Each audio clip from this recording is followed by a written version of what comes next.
Tonight on CBC Vancouver News. You know, the recorded history of Stanley Park, as we are aware, there's no record of this amount of mortality. A looming natural disaster, how BC's drought is killing Stanley Park's trees. Plus, well, there's some satisfaction that there's some accountability eventually, but it sure is woefully slow. And a Vancouver police officer charged after slamming his car into a pedestrian on the downtown east side a year ago. And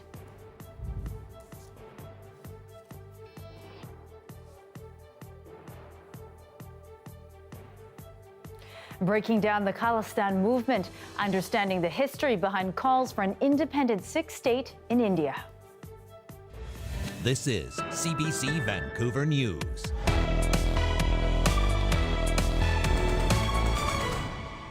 Good evening, I'm Lien Yeung. Thanks for joining us. Anita is away tonight.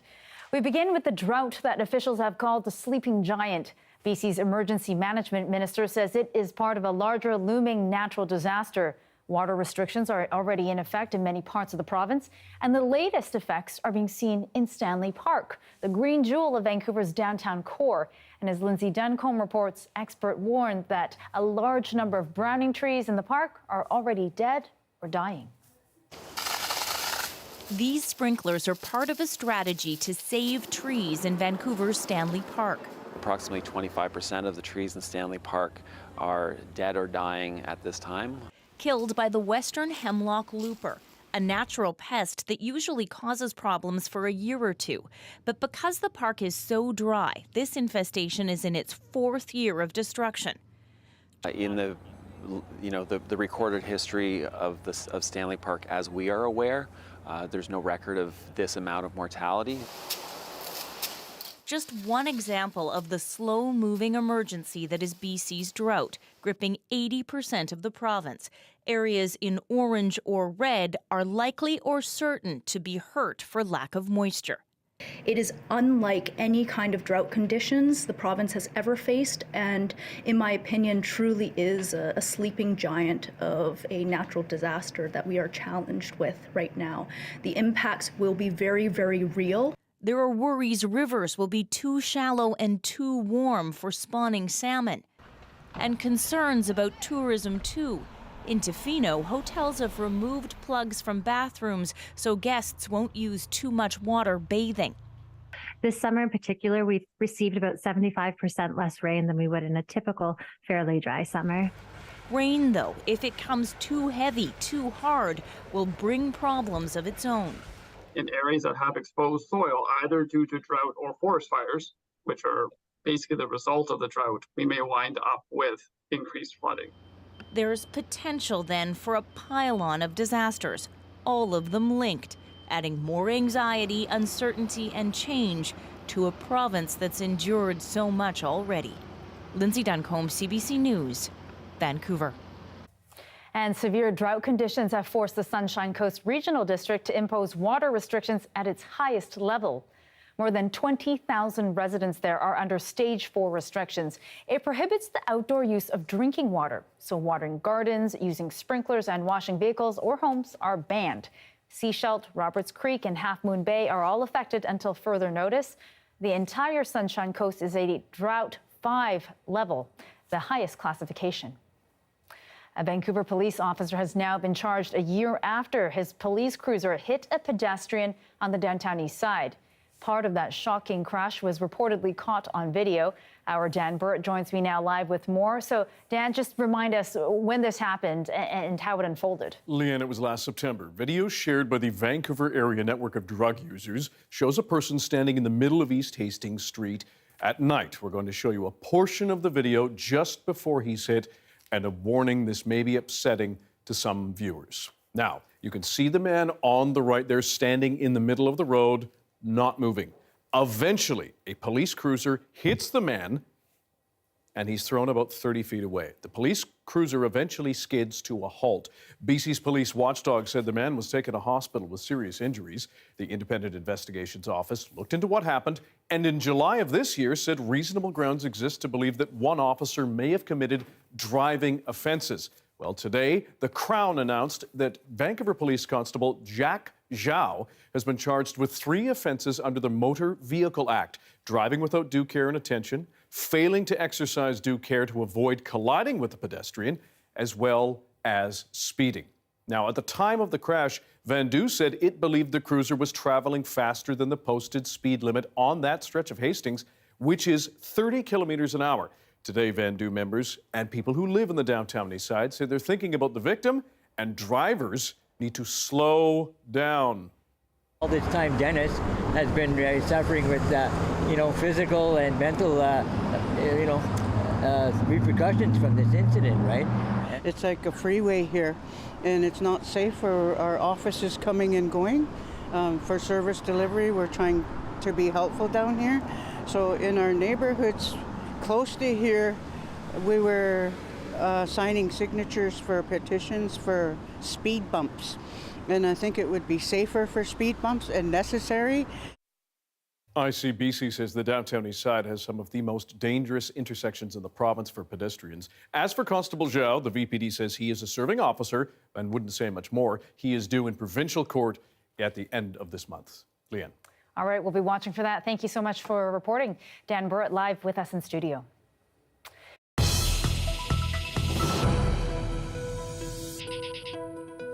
The province was on the defense today at Surrey General Hospital. BC's health minister says they are working to improve healthcare access in the Fraser Valley, and progress has been made. But as Eva Yuguen-Senge reports, doctors and residents there are planning a rally on Saturday. It's scary. I've had many colleagues come to me and say, every day I'm afraid. More than 3 months ago, dozens of doctors at Surrey Memorial Hospital spoke out about a crisis. They said a lack of resources had led to countless close calls. Today, BC's health minister said the government has made improvements. And you can't solve all problems instantly, but these actions, these 30 actions here and actions we're taking elsewhere in the province have an impact in improving things in acute care. However, in a phone call with CBC News, a Surrey Memorial surgeon said the solutions are stopgaps. Dr. Claudine Stornis-Bliss says the situation on the ground has not changed and staff are still stretched to the limit. Meanwhile, another Surrey ER doctor has organized a rally Saturday. The message? That the need for healthcare resources remains critical south of the Fraser. The reason that Minister Dix was out today talking about Surrey is because we anticipate that doctors at Surrey Memorial are actually going to hold a protest to talk about how concerned they are about the situation at Surrey. Dix says BC saw unprecedented levels of hospital patients this summer, especially in the Fraser Valley. Demand is extraordinary. The pandemic had an impact.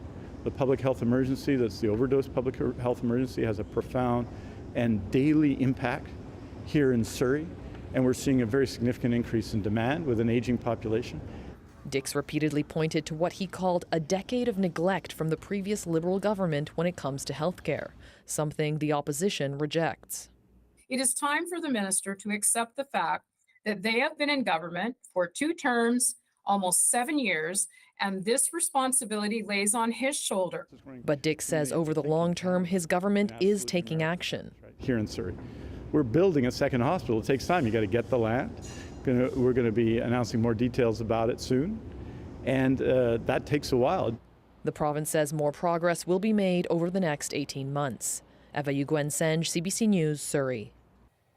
And as we head into the fall, BC is now seeing a rise in COVID-19 cases. But this season, the respiratory responses, the responses to respiratory illnesses will look different as we move out of the emergency phase of the pandemic. And for a check-in on our COVID-19 situation, we're joined by Dr. Michael Curry. He's an ER physician and clinical associate professor at UBC. Nice to see you, Dr. Curry. Good to see you too, Leanne. So, Dr. Curry, the BC CDC numbers show that there's been an increase this month from last month's positives tests. What are you seeing in our hospitals right now? So we're seeing a real surge in respiratory type infections. And normally there's a bit of a seasonality. There's a bit of a lull in the summer and it picks up in the fall towards the spring. We didn't see that this year. We've had a consistent stream of respiratory infections, including COVID, the flu, and other viruses that cause it. And the numbers we're seeing from BC CDC tend to be an underestimate, as many patients are not being tested. Interesting. So you see that, COVID is being treated more like the flu these days. Is that where we're headed, treating COVID like any other respiratory disease? That is where we're headed. COVID has changed from what it was in 2020. Both the virus has changed with new strains as it evolves, and also the population has changed. Most of us have had a COVID infection, and most of us have also been immunized. So the population, we have a lot more immune responses to COVID than we would have had 3 years ago. And the virus is a distinct virus from what it was 3 years ago. So it's more in line with what we would expect with the flu than with the pandemic we saw in 2020. And so, as you say, we've heard the public health advice, get your vaccine, wash your hands, wear your mask, stay home when you're sick. Is there anything else that we should be aware of heading into this fall season? So I think one of the big things would be masking is still an option. So if you're going to be in a crowded area, particularly if you're going to a hospital emergency department or waiting room, I think masking is a great idea to protect yourself and the people around you. The other thing is immunization. There is going to be a new COVID shot coming out, as well as a seasonal change in the flu vaccine. Both of those are not 100% guarantees against infection, but they will definitely give you a good chance of avoiding the infection or having a much milder illness. And, just one more question very quickly. Dr. Curry, we've heard about hospital staffing crunches. Is this something that you're quite concerned about as well? It is. And the issue is we're in a crunch phase that we would normally see ourselves at the height of flu season. So in November, December, January. We're seeing it in the summer this time. If we do have another big surge of respiratory infections like we normally do towards the late fall, early winter, that could really strain a system that's already strained. Already we're well above 100% capacity in our hospitals. If we have another big surge in the late fall or winter, that's going to be a negative impact in terms of waiting time, quality of care, and it might affect healthcare worker burnout as well. All right, lots to watch for. I'm going to try and stay away from my very germy toddler who's in daycare. Thank you so much for that. That's Dr. Michael Curry. Thank you. Thank you. And new numbers on jobs and unemployment are out today. According to Statistics Canada, we saw a nationwide growth of 40,000 jobs, 12,000 of which were here in BC. The unemployment rate for August remains unchanged at 5.5%, ending a streak that saw the jobless rate rise across the country in each of the previous 3 months. And in our province, the jobless rate dropped 0.2 of a point in August to 5.2%. Stats Canada says in order for the unemployment rate to remain steady, the economy needs to create about 50,000 jobs each month. The CBC's Anis Haidari has broken down the numbers and what it all means for our economy. There were more construction workers in Canada this August, more than 33,000 worth. And professionals, scientists, or technical workers, an even higher boost, more than 52,000 more. It's not all positive. Jobs were lost in some sectors, like education and manufacturing. So overall, the Canadian economy added 39,900 jobs last month. But that's less than half of what's needed to keep up with population growth. That means the employment rate went down slightly. And economists say more jobs doesn't make a stronger job market. Canadian population is growing really quickly. And what that does is it raises the ceiling on how many jobs potentially could be added a month, but it also raises the floor on the bar of what we should consider a strong report. It's news the Bank of Canada may welcome. The sort of supply of workers is growing more than the demand for workers, so supply is catching up with demand, and those pressures are easing. We expect to see, for a period, employment growth continue below population growth.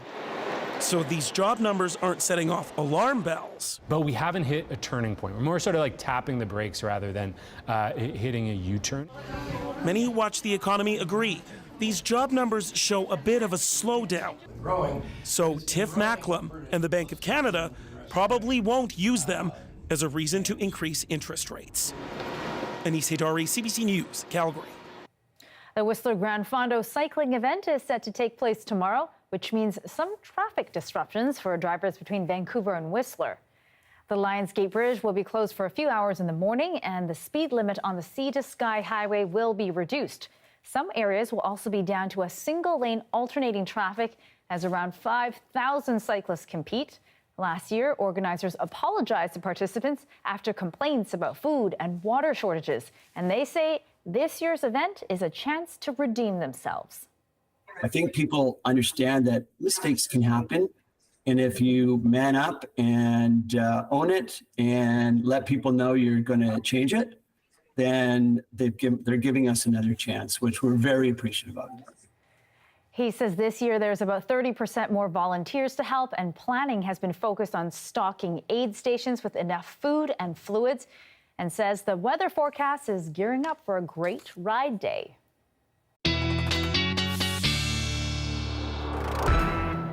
For the guy who can tell us more about that, Darius Madavi joins us now. So Darius, this weekend looking pretty nice? Yes, it's nice. I get to have some good news for a change. Oh, great. Because we do have some very nice temperatures tomorrow. We're sticking around the 20s for the coast, like around Vancouver and Victoria. And then as we move up the sea to sky, Squamish and Whistler seeing temperatures in the mid-20s. So very nice as we head into September. Much of the same story for the rest of the island. That being said, we're looking pretty dry tomorrow, so great for a race. And then Sunday, some places going to get some rain. So a bit of good news in terms of the drought situation. You can see just starting to poke out there, and then it moves through and it brushes much of the island by Sunday afternoon. So if you're going to have a beach day, I'd recommend doing that on Saturday. And then we see that rain move through into places like Whistler as well. And then we see another big burst of rain. We can't go any further out with this model. It's too fine grained, but we'll have a closer look later this hour. And then if we take a look at our forecast here in Vancouver, we're looking like a very clear night and a nice day to start off tomorrow. Okay, sounds good. Thanks for that, Darius. Thank you.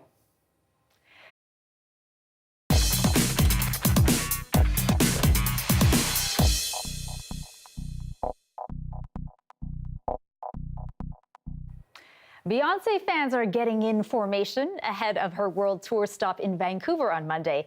As Yasmin Gandam reports, stores are selling out of silver items after Queen Bee herself asked concert goers to wear the color to celebrate her birthday month. Have you seen anything like this before for other concerts? No. No, it's been definitely, Beyonce is definitely her own, entity. Silver clothing has been flying off the shelves at Mintage on Robson Street. Beyonce fans were looking to dress for the occasion by adding metallic shimmer to their concert outfits. But this vintage store has completely sold out of silver clothes. This is the silver section, usually. Yeah. So there's nothing left. There's nothing left. It's been pretty much scoured out by the Beyonce fans and everything. Welcome to the Renaissance. It's a way for fans to say her name. Beyonce asked fans to sport silver in celebration of her 42nd birthday. When they come in, they're like, do you have anything silver? And I'm like, Beyonce? And they're like, yeah. Other clothing stores such as Zara and H&M have also been selling out of their silver merchandise. I've seen her 5 times. I've seen the Knowles Carter family multiple times. I think I'm up to 6 for the entire family. Other fans are unable to attend the show, but they're not letting that break their souls and are doing what they can to secure tickets. Yeah, I called every morning on the radio. Nothing. Oh, okay. Well, best of luck. I hope you get a chance to go. Thank you. Would you want to wear like the whole silver outfit and everything? She said you have to.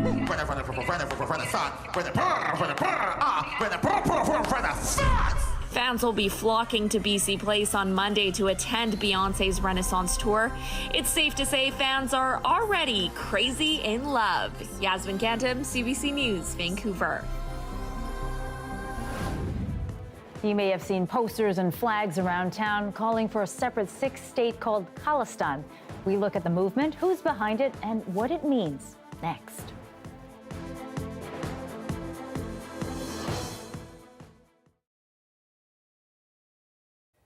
And thanks for staying with us during our commercial-free live stream. A staggering amount of food is wasted each year in Canada. A lot of that food thrown out by grocery stores and restaurants is still good enough to eat. Now there's a new tool for retailers to keep that food waste down and help customers save money. Tim Schultz can't always sell all the food in his store, even if it's still good enough to eat. The owner of Local Market in Regina, Schultz tries to reuse his food as much as possible, but some still ends up in the garbage. We might have thrown out 25 to 50 pounds a week or something like that when it all added up. Now, Schultz has another way to keep that food out of the trash. His market is one of several Saskatchewan businesses using Too Good To Go, a food waste reduction app that just launched here in the last month. It allows retailers to put usable surplus food together in packages that can be sold to customers at a reduced price. It's just another tool to cut down on the impact of food waste, a big problem in Saskatchewan. A 2020 report showed the province produced the third highest amount of food waste per capita in Canada. And that has effects on our climate. Food waste produces methane, a potent greenhouse gas, when it's dumped in landfills. And estimates from 2020 show over a quarter of all methane emissions in Canada came from the waste industry. Food waste isn't just an environmental issue. Regina Food Bank CEO John Bailey says it impacts food security too. And food waste apps like Too Good To Go could be part of the solution. If it means that folks that are struggling to make ends meet are able to purchase at a reduced price instead of visiting a food bank, we're all for it. But Wanda Martin, an associate professor of nursing at the University of Saskatchewan, says although these apps are good for people looking for a deal, they don't necessarily help people who can't afford food at all. The process is that you get a surprise bag. So if you're getting a surprise bag and you're putting money down for something, you don't know what it's going to be and how well you can consume that. That'll be a bit of a challenge for people that I am most concerned about, the people who are using charity food systems. Back at Local Market, Tim Schultz is getting his next bag ready to sell. Although he doesn't make a lot of money through Too Good To Go sales, he says the products he's put on the app have sold quickly. One of the people came to pick up and she said, these are harder to get than Taylor Swift tickets. So. But when people are able to buy a bag, Schultz can feel good knowing he's making an impact on people and the planet. Ethan Williams, CBC News, Regina.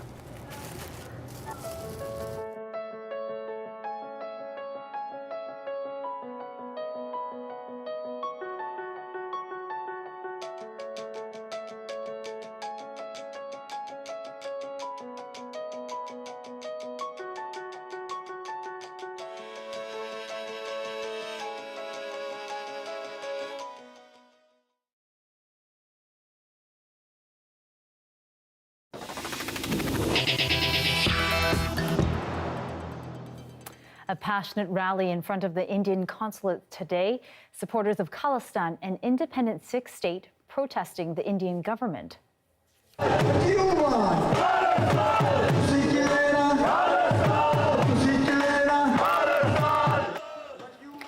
It comes 2 days ahead of voting in Surrey, a vote described by the U.S.-based group Sikhs for Justice as a referendum. The unofficial vote aims to gather support for a separate Sikh state. Experts say the history of the movement is complex, emotional, and evolving. We spoke with 5 academics who weighed in on some of the historical events that have brought international attention to the movement. And a warning, there are some graphic images, and viewers may find it disturbing.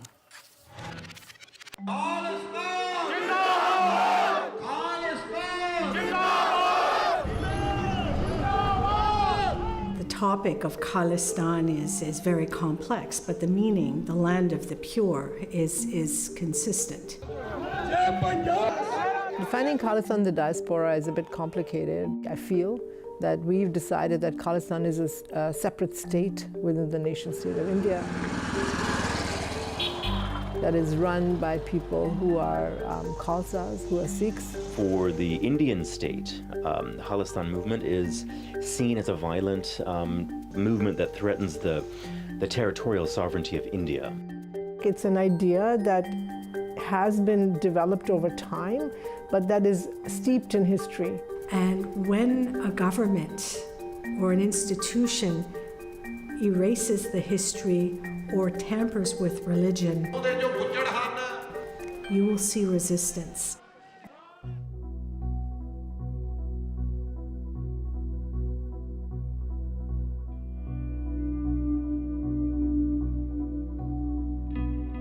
There's different points of the history which are significant.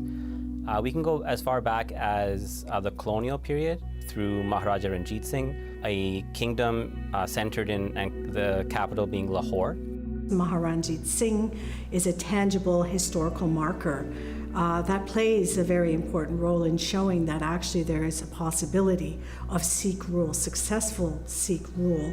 But it wasn't until the British came when his empire crumbled. So I think people go back to that golden age and dream that that is something that we will get back, where we'll be autonomous, where we will know our boundaries. One of the ways is talked about is to have that return to the Sikhs, right? What that looks like, as I mentioned, is debated.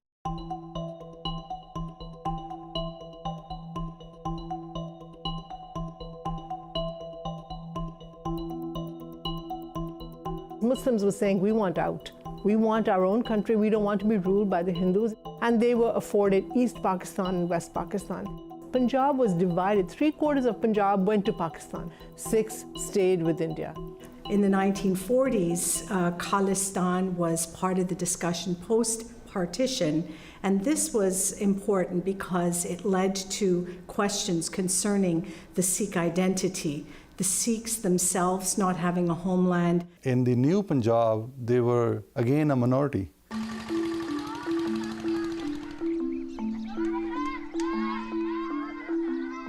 After partition, I think Punjabis and Sikhs thought that they did get the short end of the stick, because soon after that, as India developed as a nation state, there was a big stress on Punjab to feed the rest of India, because it was still a burgeoning population and very little food. Punjab is the breadbasket feeding all of India, yet infrastructurally it was neglected. All of these really adversely affected the farmers, but also the social conditions of the institutions, the judiciary, the police. This is setting the stage up for a feeling that Sikhs do not belong in the Indian nation state, and that there will be no equality, that they will be second-class citizens.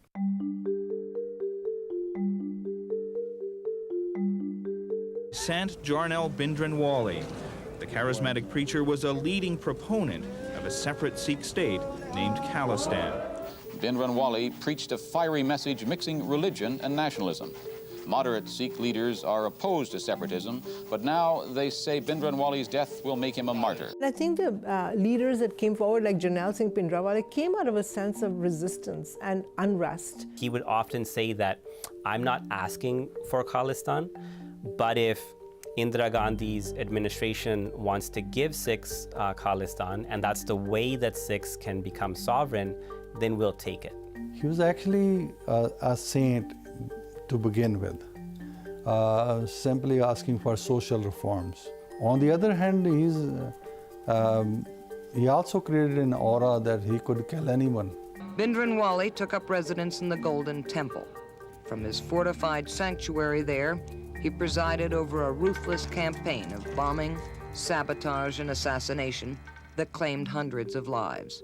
Even Bhindranwale, who was obviously one of the most militant Sikh leaders, he mobilized a lot of Sikhs. Especially the Hindus, they get scared that you are targeting us. It leads to 1984 entry of the army in Golden Temple.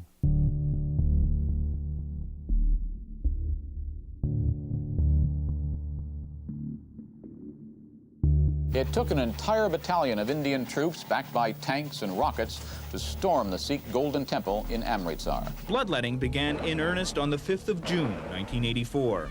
Codenamed Operation Blue Star, the Indian Army, on orders from Prime Minister Indira Gandhi, attacked the Golden Temple.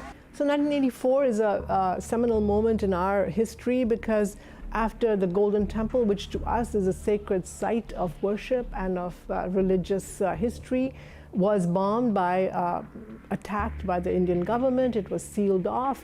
A lot of people died within it, pilgrims and others who were there at the time, innocent people. The state narrative here is that this is meant to rout out terrorists or militants or fundamentalists who had come in to disrupt the sanctity of the temple precincts and who had refused to leave despite many attempts to get them out. You ask the Indian government's position is there were a lot of terrorists who had moved in Golden Temple. Until this week, the Golden Temple was the one place Mrs. Gandhi had not dared challenge the Sikh militants. But the assassination of 2 Hindu politicians in May was the last straw. 6 days ago, Mrs. Gandhi sent tens of thousands of soldiers into the Punjab for a showdown with Bhindranwale. This group is blamed for not leaving, and the blame is squarely put on them for the attack and the devastation. The guns and weapons. Now, who supplied him the guns? That's $1 million question. Bhindranwale died in a hail of bullets, along with as many as 500 of his supporters. So what happens over that week is difficult to discern, partly because of the amount of misinformation, but thousands of Sikhs lose their lives.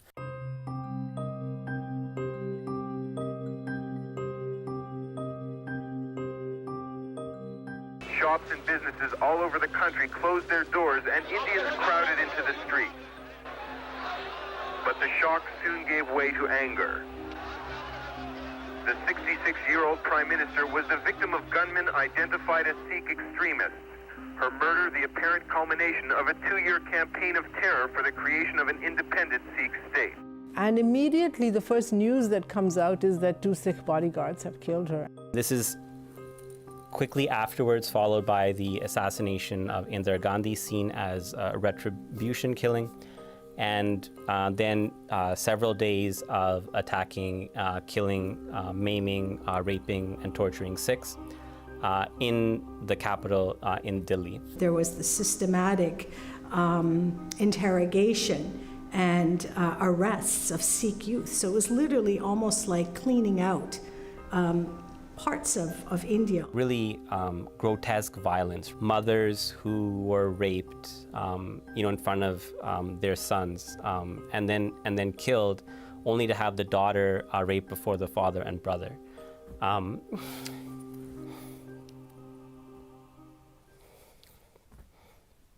What happens in India from now on will have tremendous impact on whether tensions continue to mount in Canada. Rajiv Gandhi was not able to prevent the massacre of Sikhs after his mother's death. The picture tells the horror, but many people suspect the whole story is not being told. The commissions that have read that time and have written reports on that time say that government was involved, police was involved. The Sikhs have never forgiven India for that. The discourse around it has been controlled to a great degree by India, which certainly sees it as a terrorist movement. Why? Because of some elements within the movement who have been attracted to the acquisition of arms, militarized training, and militant behavior. However, there are many parts of it that are not linked to violence or militancy, but rather to the autonomy of the Punjab, the economic development of the Punjab. This is the biggest problem in studying the Kalistan movement, is what is truth, what is fact. After 1984, it was a violent confrontation on both sides.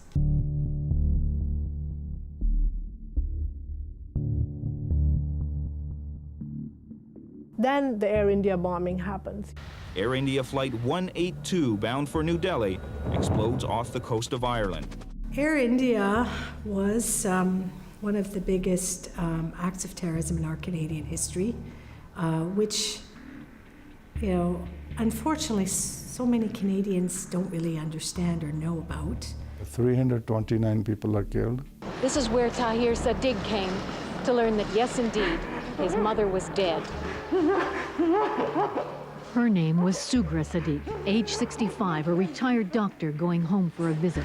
My mother. On June 23rd every year, I hear from people who've lost their classmates, their colleagues, friends from the neighborhood. There's so many people who've been touched by this tragedy.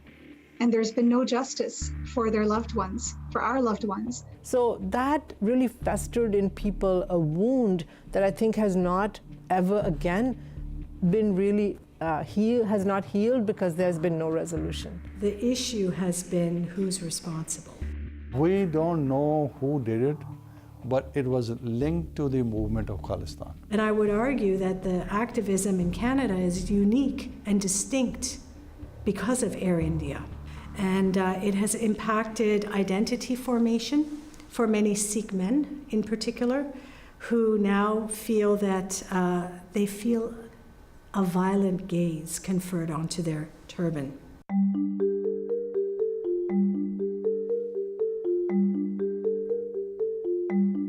The chants make it clear what this was all about. A call for an independent Sikh state known as Kalistan. Hundreds of community members and supporters of the Kalistan movement came together, all to commemorate the life of Hardeep Singh Nijjar. Outside of a certain range of flashpoints, in the Punjab, broadly speaking, in India, Kalistan is not a major issue. The context, I think, of Sikhs broadly is also relevant. It's about 1.5 to 2% of the Indian population. India is a vast entity with almost 1.5 billion people. Quite interestingly, the movement is only in diaspora. In Punjab, you don't see this movement. Kalistan is always changing in terms of how it's being envisioned by the next generation. And so the Sikh diaspora today in Canada, in England, in America, in Australia are questioning identity, and their identity is formed around the activism confronting inequality. We live in this global context where this is a festering wound, if you want to think of it. The term Kalistan is one of the ways that people can express this frustration. Contemporary ideas of Kalistan continue to be fraught with difficulty, with polarization, with people on one side or the other. But I think if greater minds came together, perhaps at a round table or a discussion, perhaps we can understand the past so we can create a better future, if that is the future we want. The Conservative Party is riding high in the polls and targeting Justin Trudeau's Liberal government. We'll hear from Pierre Poilievre next.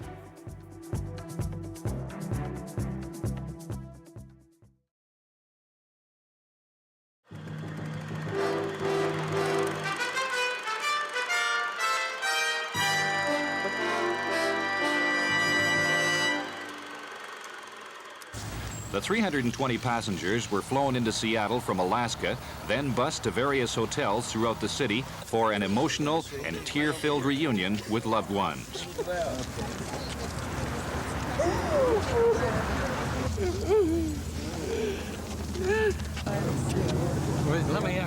Many on board the vessel were elderly, but despite their harrowing experiences in getting off the ship and spending agonizing hours in the lifeboats before they were rescued, most were in good physical shape.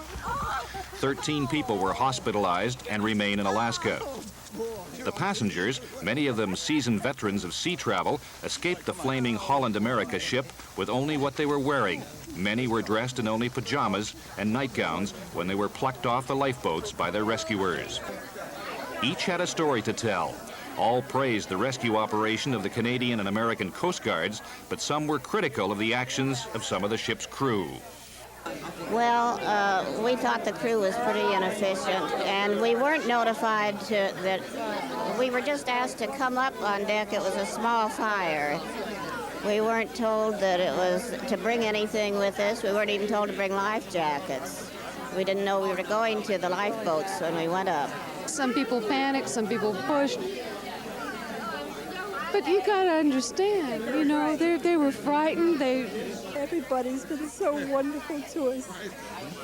The men that helped us out, really wonderful. We were treated very well, and our lives were saved by the Coast Guards and that tanker. The cruise company, Holland America, also tried as hard as it could to keep the passengers away from the media.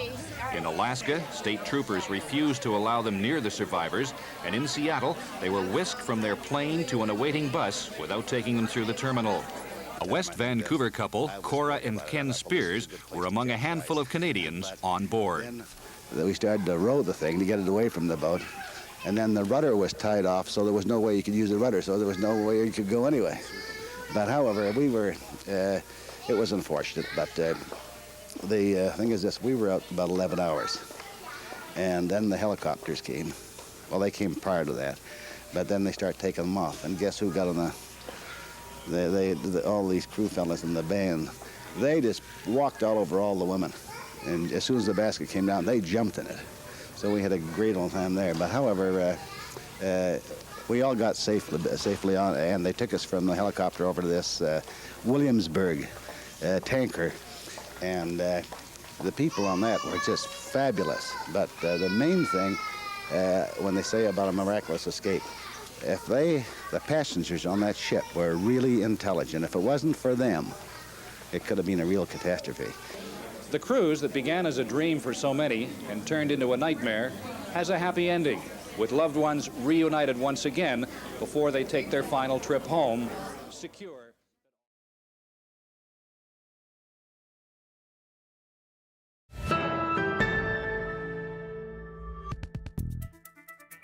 It's his first policy convention since elected leader Pierre Poilievre.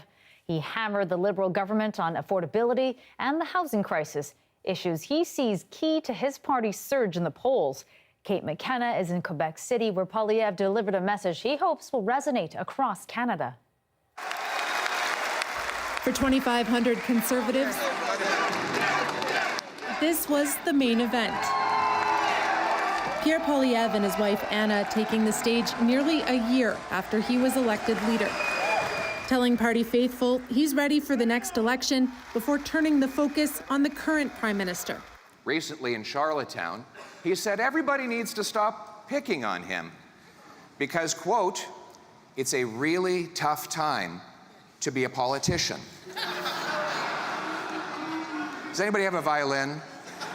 But Poilievre's main focus is affordability, the cost of living, the cost of homes, the cost of fuel, and abolishing the Liberals' carbon tax. But to get on with the future, you have to have a to-do list. And the first thing on my to-do list is to axe the tax, to bring home lower prices. This convention comes as the party shows signs of momentum, money in the bank, and a bump in the polls. It also comes as many people are struggling. Mr. Trudeau, if you think life is tough for you, you should meet the carpenter I met at a Tim Hortons in the Sioux, who lives in a parking lot because he can't afford the rent. He wasn't angry either. But I was angry for him because an economy where the people who build our homes cannot afford to live in them is fundamentally unjust and wrong. But Poilievre's main challenge could be keeping the people in this room happy while convincing Canadians to give him a closer look. I don't think he has to really pivot or, moderate his message. I think he just needs to make sure everyone's hearing his message, make sure that it has the really broad appeal, and that he's talking with the kind of words and the kind of language that's going to resonate with real people. The speech appears to have been a hit with this crowd. This lineup of people, they're all waiting to get their picture taken with the leader. But Poilievre's message will have to resonate with the general population if he hopes to win the next election. Kate McKenna, CBC News, Quebec City. The world spotlight is shining on India's capital on the eve of the G20 summit, and the country's leader, Narendra Modi, aims to impress. A multi-million-dollar beautification project to clean up parts of New Delhi has been taking place for months. Salima Shivji reports that some critics say instead of benefiting the city's most vulnerable, it's left thousands of people homeless. The stage is set with Delhi gleaming. An ad campaign like no other before has dominated India's year as host of the G20. The message, India is a global player to be reckoned with. The city has been spruced up, a fresh coat of paint to cover up any and all blemishes, including many of Delhi's slums and homeless shelters, demolished in the lead up to the summit, leaving thousands with nowhere to go. The police came at night and dragged us out of the shelter, Gajendra Singh recalls. I ran in fear. All he has, he now carries around with him. We are so poor, the government doesn't care about us, this man says. My shelter, my home is destroyed. Where will I go? This is a one shelter home. Okay. Around 50 people can accommodate. Local activists are clear the demolitions are a direct result of the G20 coming to town. India's homeless are treated like flies drowning in milk, thrown aside, left with nothing, this social worker says, all for the G20. And so no expense has been spared to make sure the event is a success.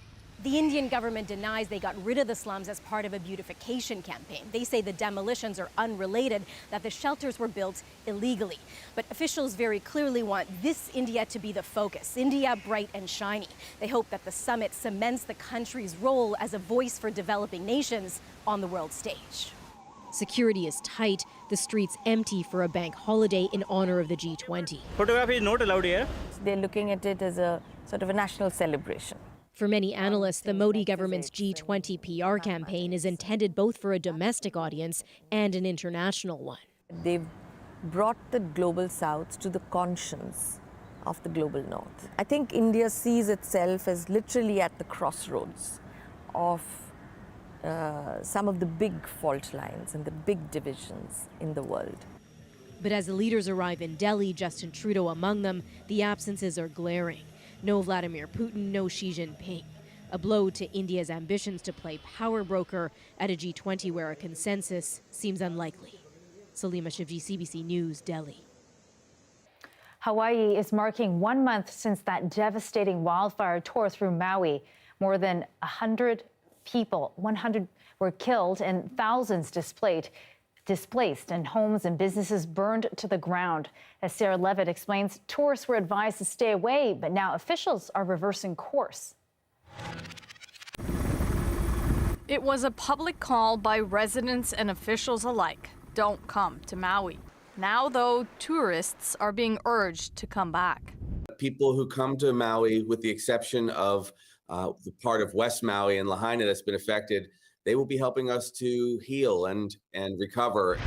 On August 8th, the fire swept through Lahaina, destroying the historic town. Residents raced to get out, some jumping into the ocean to survive. Many didn't make it. More than 100 people died, and hundreds of others are still missing, yet to be identified. Our devastation is not your vacation.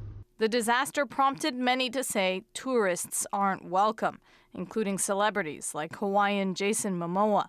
Maui is not the place to have your vacation right now, he wrote on Instagram. But a month later, another reality has set in. Tourism in Maui accounts for 40% of its economy. Everyone's realized that this will be a bigger disaster than just the wildfires if the economy crashes as well. For the past 10 years, Morgan Miller has been running a sushi food truck in central Maui, a small business he's managed to survive so far. I'd say it's kind of a sad truth, but it is the truth that in the modern society that exists in Maui, there are most people making a living out here based on tourism. Tourism is not Maui's savior. Catherine Duchesneau lost her home in Lahaina and her job in tourism, but she wants her community to be the focus, not visitors. Businesses do need to thrive and our people do need to be employed, but we need conscious tourism. Living this, the government as a whole continues to fail the residents and put the tourists in front of the residents in general. This week, a Hawaiian senator said the spirit of aloha remains strong in the community, but help is still necessary, particularly for those who are left without homes. Sarah Levitt, CBC News, Washington. An underwater search in the Gulf of Alaska has come across some startling and surprising natural discoveries. Coming up, while they're also hoping to find a vessel that sank over 4 decades ago.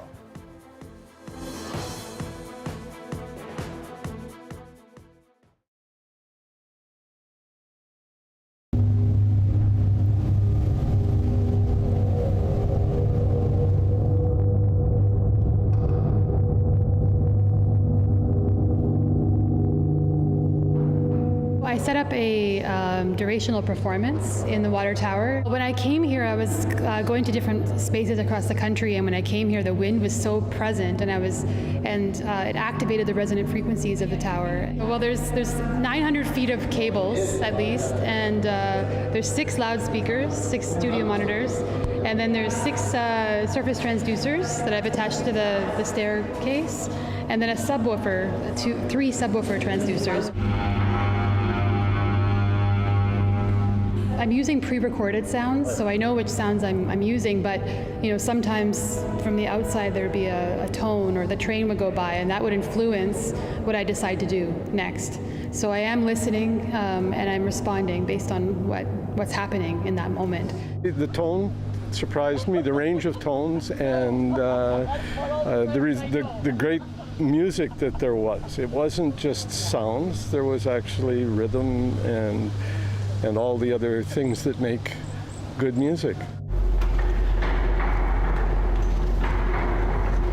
I'm encouraging people to go up the stairs and hear it from different perspectives, because I think it is a walking composition where it changes depending on where you are in the space. On the bottom of the tower, it's really, you can feel the vibrations, like the physical vibrations of the sound, whereas as you go to the top, it becomes more like the higher frequencies come out. I thought it was a wonderful opportunity. I'm very thankful for the vision of the artist, who recognized what could be done in there and went ahead and played around and created a great show.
Darius Mahdavi is back with a look at all things weather and science, but we're going to start with the science first. So, Darius, you've been tracking some fascinating underwater explorations. So what are some of the finds? Tell us about that. So this has been a really cool project that really anybody can check out anytime they want, because the U.S. National Oceanic and Atmospheric Administration, or NOAA, NOAA, has been live streaming all of their underwater explorations. And it's really fun to watch because all the scientists that are operating the robot just get to be really excited about anything they find. And they make tons of really cool discoveries and tons of just little things that you might not be excited about, but they really are, and then you're excited as a result. So let's take a first look at one of the things that they found earlier today. Wow. Oh, that's Maxine. So yeah, possibly like a juvenile of one of the species we've been seeing. I have a vote for Dover sole in the science chat. Kind of up in there by this. So they just get really excited by anything that they find. And some of the stuff is really cool. They've seen things like a squid, a big fin squid that's only been seen around a dozen times around the world. They've found starfish, massive, basically towns of starfish just on all these rocks. But they also found something quite mysterious just a couple weeks ago at the end of August. And it was really something else. The scientists weren't sure exactly what it was they found, which you can really tell if you listen to them talk as they made that discovery. And my first guess would have been sponge, but I don't know what I'm looking at. Let's see, what's the science chat saying? We're all over the place at the moment. So they put up all kinds of theories just as they first spotted this sort of golden-looking orb on the bottom of the ocean. Some people thought it might be a coral. Others thought it might be some kind of egg casing. Others thought it might just be some growth on the rock, and they couldn't quite figure it out, so they sucked that thing right up to the ship where the scientists were and have been running tests on it ever since, and we're still waiting for the answer, so when we do get that, I will let you know. That being said, the research also has a pretty close connection to us here in Vancouver because we have seen the research is also going to be diving for the ruins of this old ship that sunk back in 1980, the Prinsendam, and they're going to be looking at those ruins to see what they can find, both in the ruins and sort of the biological life that's been growing inside ever since it sank.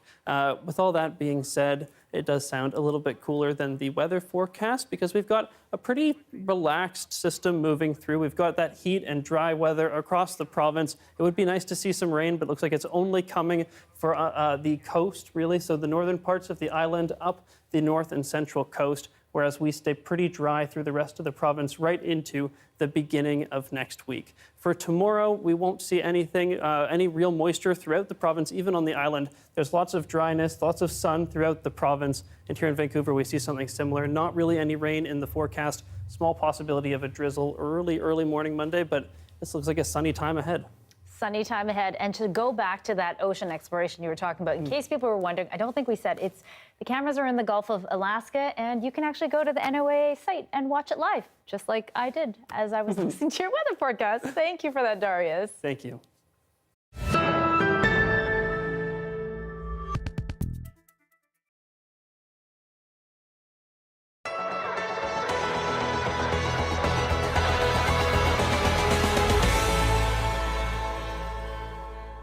It's been 19 years since the Montreal Expos left town and ripped a hole in the heart of sports fans in the city. All that's left now are the memories. But there's one more thing that's stuck around. Come with me.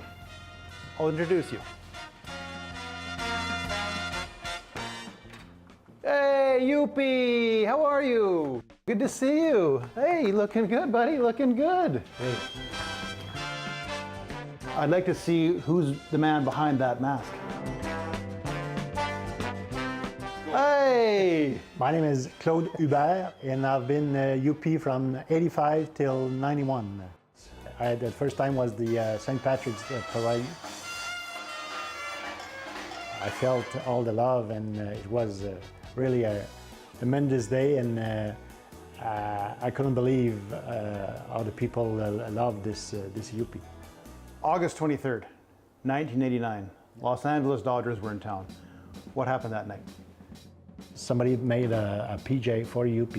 So I put this on after 9 innings to show the people, well, it's late and UP wants to go to bed. Called. They want UP off the Dodger dugout. He's bugging the Dodger players. The coach, Tommy Lasorda, didn't like all the noise that I was making, but it was part of my job, so. And third is throwing UP out of the ball game. He wants him off the Dodger dugout. Tommy Lasorda. The referee, Bob Davidson, at the third base, saw him yelling at me, so he said, UP, you're out of the game. We've seen it all now, huh? UP's been thrown out of the game. So I went out to slowly taking off all the PJ, and UP has thrown his pillow. He had a nightgown on. To be prepared for if we won the game, I wanted to go on the field, but the people kept cheering UP, so Bob Davidson came back and said, okay, UP, you can come out, but stay on the Expo side. And it was the longest game, where it went 22 innings and ending at 1 o'clock. I've met a couple of mascot, and they're now have a PJ of their own. Lucille from San Francisco, he told me that, said, well, I did that because of you. People keep talking about this event, so UP lives on because of that. Hubert has enough UP stories to fill a book, so that's what he did. An artist that called me once time, and somebody said, do you know this guy? And so he says, yeah, it's les yeux dans la bouche, the eyes in the mouth. It's always stuck in my head, and when I wrote the book, I said, well, that's going to be a good title, so yeah. He's been many mascots over the course of his career, but it is the instantly recognizable orange creature that will forever be his legacy. Amazing. Jay Turnbull, CBC News, Montreal.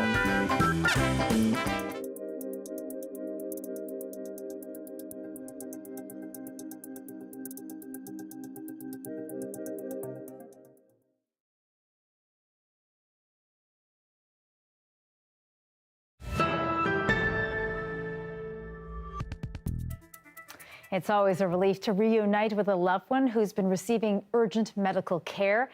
But that feeling is not unique to humans. A baby chimp is now back in the arms of his surrogate mother, Samantha, after being treated for a snake bite at an Australian zoo. 3-year-old Gandali was bitten inside the chimpanzee enclosure on Tuesday. The little one was whisked away and received immediate treatment and care, and he clearly looks overjoyed to be back in his mama's arms the very next day.